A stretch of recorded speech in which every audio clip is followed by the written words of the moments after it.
আসসালামু আলাইকুম। হেলথ জিএসবিডি চ্যানেলে আপনাদেরকে স্বাগতম জানাই। আমি জিয়াউদ্দিন। আজকে খুবই গুরুত্বপূর্ণ একটা ওষুধ নিয়ে কথা বলবো, যেটা সবারই পরিচিত একটা ওষুধ। সেটা হচ্ছে যে এই জিংবি ট্যাবলেট।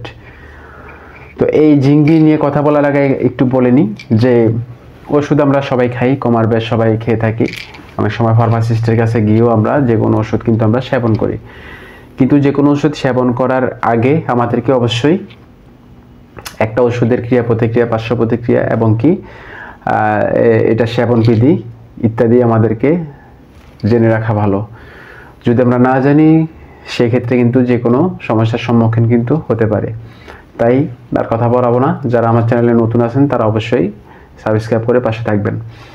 তো এই জিংবি এটা বাংলাদেশেরই একটা স্বনামধন্য কোম্পানি, এসকে ফার্মাসিউটিক্যালসের একটা প্রোডাক্টস। এটা উপাদান হচ্ছে vitamin B complex, zinc sulphate monohydrate. তো এটা কেন খাবেন, ক্রিয়া প্রতিক্রিয়া, পার্শ্ব প্রতিক্রিয়া ইত্যাদি আলোচনা করব। তো এটা খুবই ভালো একটা জিঙ্ক।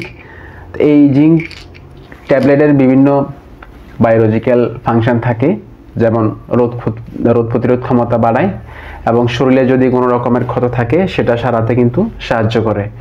বিশেষ করে বাড়ন্ত বয়সে বাচ্চাদের ক্ষেত্রেও শারীরিক বৃদ্ধি এবং মানসিক বিকাশ ঘটায়। এই জিঙ্কটা হচ্ছে যে ট্যাবলেট আকারেও পাওয়া যায় এবং কি বাচ্চাদের জন্য সিরাপ আকারেও পাওয়া যায়। তো এই জিঙ্ক গর্ভাবস্থায় এবং শৈশব এবং কৈশোরের স্বাভাবিক বৃদ্ধি এবং গঠনে খুবই গুরুত্বপূর্ণ ভূমিকা পালন করে। এছাড়াও এই জিঙ্ক কিছু অ্যান্টি অক্সিডেন্ট ক্ষমতা থাকে, যেমন প্রাপ্তবয়স্কদের ক্ষেত্রে জিঙ্কের অভাবে এর ক্ষেত্রে আপনার যে ক্ষুধামন্দা দেখা দিতে পারে, স্বাদ এবং ঘ্রাণের যে ক্ষমতা কমা যেতে পারে, সে কারণেও এটা কিন্তু খুবই গুরুত্বপূর্ণ ভূমিকা পালন করে। এবং কি বিষণ্ণতা, দুর্বল প্রজনন ক্ষমতা এবং ঘন ঘন অসুখে পড়া, ডায়রিয়া, হাত পা শিরশির করা, দিন দিন ওজন কমে যাওয়ার লক্ষণ জিঙ্কের অভাবে কিন্তু দেখা যেতে পারে। এবং কি তাই রোগ প্রতিরোধ ক্ষমতা বাড়াতে ডাক্তারের পরামর্শ নিয়ে এই জিংবি ট্যাবলেট কিন্তু সেবন করা যেতে পারে। তো এই জিংবি খাওয়ার সঠিক নিয়ম কি? তো প্রাপ্তবয়স্ক যারা আছেন, ওজন কমপক্ষে 30 কেজির উপরে, তারা একটি করে ট্যাবলেট দিনে 2 থেকে 3 বার সেবন করতে পারেন।